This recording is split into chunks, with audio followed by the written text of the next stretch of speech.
कुण्या राजाची ग तू राणी या मालिकेच्या 17 ऑक्टोबरच्या भागामध्ये मृण्मयी आता सगळं ऐकून खूप हतबल झालेली असते आणि ती आता तोच विचार करत कारमधून घरी येत असते।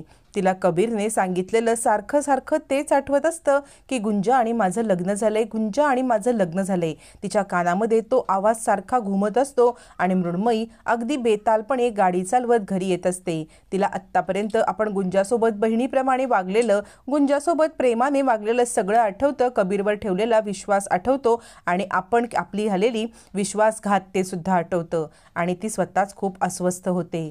आता मात्र मृण्मयी तशीच येत असते ज्यावेळेला तिला आठवतं की कबीरने ट्रॉफी सुद्धा गुंजाच्या हातातच दिली होती। हे सगळं आठवत तिच्या मनाला खूप आघात होत असतात आणि आता तेच आठवत आठवत ती घरी येत असते। आता मात्र मृण्मयी विचार करते, कबीरने माझी खूप मोठी फसवणूक केलेली आहे। गुंजा पण मला काही बोलली नाही, तिला लहान बहिणीप्रमाणे प्रेम दिलं, तरी सुद्धा माझ्यासोबत असं वागण्याची त्यांची हिंमतच कशी झाली।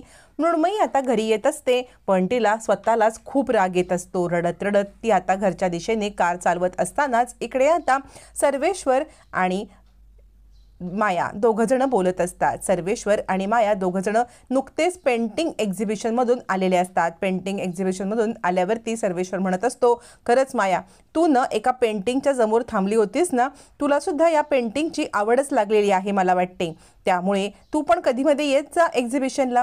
माया म्हणते, तू अजिबात काही बोलू नकोस हा, कारण तुला सांगू का सर्वेश, अरे मी तर फक्त त्या पेंटिंग मधले कलर कॉम्बिनेशन पाहण्यासाठीच तिकडे आले होते, मला बाकी कशामध्ये इंटरेस्ट अजिबात नव्हता। या असं म्हणत ती आता सांगते, ह्या थुकरट मला ह्याचं काही आवडत नाही, तू तुझे पगले पेंटिंग एक्झिबिशन एन्जॉय कर। असं म्हणत ती बोलत असताना तिकडे आता रडत रडत मृण्मयी येते। दोघजण मृण्मयीकडे पाहतात आणि मृण्मयी त्यांच्याकडे अजिबात डुंकूनही पाहत नाही, कारण ती आपल्याच दुःखामध्ये बुडालेली असते आणि रागारागात रूममध्ये निघून जाते। सर्वेश म्हणतो, मृण्मयी ऐक तरी, मृण्मयी थांब ना, पण मृण्मयी काही थांबत नाही, ती रूममध्ये जाते। सर्वेश म्हणतो, माया काय झालं, ही अशी रागारागात का बरं आत गेली। माया म्हणते, सांगू का, ही गेली होती त्या कबीरसोबत डेटवरती, त्याने कुठच्या तरी फडतूस हॉटेलमध्ये नेलं असेल, त्या फडतूस हॉटेलमध्ये तिचा मूड गेला असेल आणि म्हणून ती रडत रडत घरी आले, बाकी काही नाही। सर्वेश म्हणतो, नाही, मला बघू दे बरं काय झालंय म्हणून। असं म्हणत सर्वेश आता मृण्मयी काय झालं असं विचारत तिच्या रूमच्या दिशेने येत असतो। तोपर्यंत इकडे आता सगळे सरपोतदार घरी आलेले असतात। सरपोतदार घरी येतात आणि या दोघांनी डेटवरती जाण्याआधी दार पण लावलं नाही असं म्हणत असतात। त्यावेळेला विजया म्हणते, आपली गुंजा मॅडम आली की नाही परत, की अडकली, पण आली असेल, नाहीतर पेपरमध्ये बातमीच छापून आली असती की गावातल्या एका मुलीने शहरात येऊन गोंधळ घातला। असं म्हणत थट्टा मस्करी चालू असताना सगळेच जण हे दोघं डेटवरती गेले, घरात कुणी नाही, दार उघड असं समजत असतात। मृण्मयी आता इकडे दार उघडत नसते। सर्वेश्वर सांगत असतो, मृण्मयी दार उघड, काय झालंय, तू असं का वागतेस। सगळेच जण चिंतेत असतात, मृण्मयीची सगळ्यांना चिंता वाटत असते। मग आजी आवाज ऐकून येते आणि ती म्हणते, काय झालं सर्वेश्वर। याच्यावरती सर्वेश सांगतो, अगं आई बघ ना, मृण्मयी कबीर सोबत गेली होती आणि घरी आल्यापासून ती दारच उघडत नाहीये।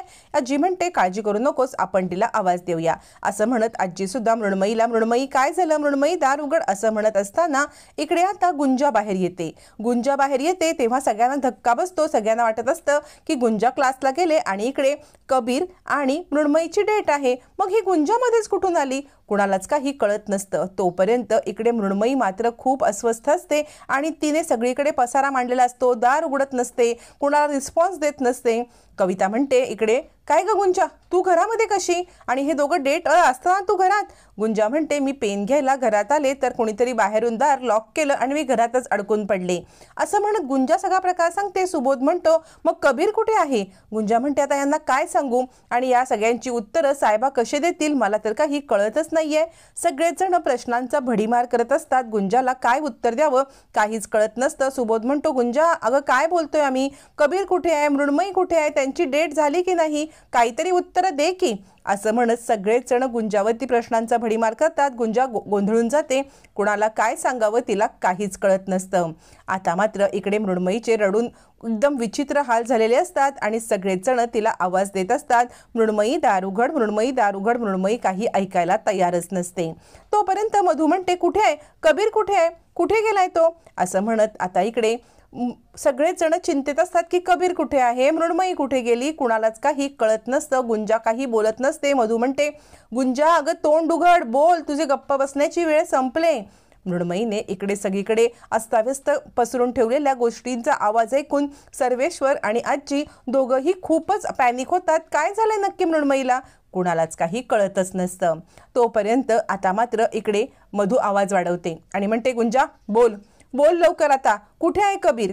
आता मात्र माया म्हणते, ही न कबीर सोबत डेटवरती गेली होती, तेव्हाच हे सगळा प्रकार घडलाय. मी न त्या कबीरला सोडणार नाही हा सर्वेश, असं म्हणत माया चिडते आणि कबीरला फोन लावते. पण कबीर काही फोन उचलत नसतो. मग चिडलेली माया मधूला कॉल लावते. आता मात्र मायाचा फोन आल्यावर ती सगळ्यांनाच धक्का बसतो. इकडे कबीर दार उघडत नाही, तिकडे मृण्मयी दार उघडत नाही. गुंजाला खूप मोठा धक्काच बसतो. त्यावेळेला माया म्हणते, कबीरला मी किती फोन केले, कुठे आहे तो. याच्यावरती मधू सांगते, अहो वहिनी इकडे खूप मोठा गोंधळ झालाय. त्यावरती माया म्हणते, तिकडचा गोंधळ ऐकायला मला काही पडलेलं नाहीये, इकडे मृण्मयी दार नाही उघडत आहे. आता मात्र मधूला शंका येते की नक्की काय घडलंय. आणि मग सगळेच जण आता इकडे भास्करला सांगतात, दादा तू आज जा बरं, आम्ही बघतो काय ते. सुबोध जोरात जोरात दार वाजवायला लागतो आणि आता अखेर कबीरला दार उघडण्या वाचून पर्याय नसतो. चिडलेली विजया म्हणते, बोल गुंजा बोल, तू काय केलंस, तूच काहीतरी केलेलं असशील म्हणून हे सगळं घडलेलं आहे. गुंजा तुला काही मी आज नाही ओळखत आहे, तुला न लोकांना त्रास द्यायला आवडतो, तूच नक्कीच काहीतरी केलेलं आहेस, कारण घरात फक्त तूच होतीस, बोल गुंजा बोल, असं म्हणत विजया गुंजाला जाब विचारत असते. आता गुंजा मात्र रडकुंडीला येते. काय उत्तर द्यावं, काय सांगावं, कुणाला काहीच कळत नसतं. इकडे सर्वेश्वर, माया, आजी तिघांचीही अवस्था तीच असते. तिकडे सरपोतदार कुटुंबाची पण अवस्था तीच असते.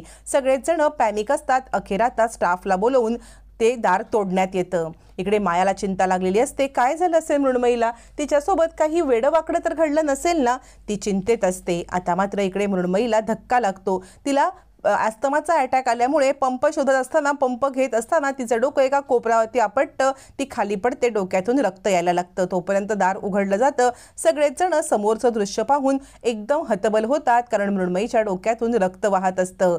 सगळ्याच जणांना हे दृश्य पॅनिक करतं. माया रडायला लागते. इकडे आता मधूला सुद्धा फोन येतो. मधूला फोन येतो की मृण्मयीला हॉस्पिटलमध्ये ऍडमिट केलेलं आहे. तोपर्यंत सगळेच जण आता इकडे कबीरकडे आलेले असतात. कबीर बोल. कबीर म्हणतो, हो आज मी बोलणार आहे.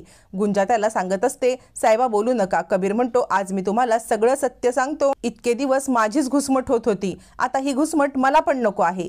असं म्हणत असतानाच इकडे आता मधूला फोन येतो. मधू मटकन खाली बसते. सगळेच जण काय झालं काय झालं. मधू सांगते, कबीर मृण्मयी, कबीर मृण्मयी. याच्या पुढे मधू काही बोलूच शकत नाही. मृण्मयीच्या जीवाचं बरं वाईट काहीतरी झालेलं आहे एवढं मात्र सगळ्यांना समजतं. आता मृण्मयी या सगळ्यातून बरी होणार का, की मृण्मयीच्या जीवाचं काही बरं वाईट होणार आणि या सगळ्यामध्ये कबीर आणि गुंजा यांना न्याय मिळणार का, हे येणाऱ्या भागातच कळणार आहे.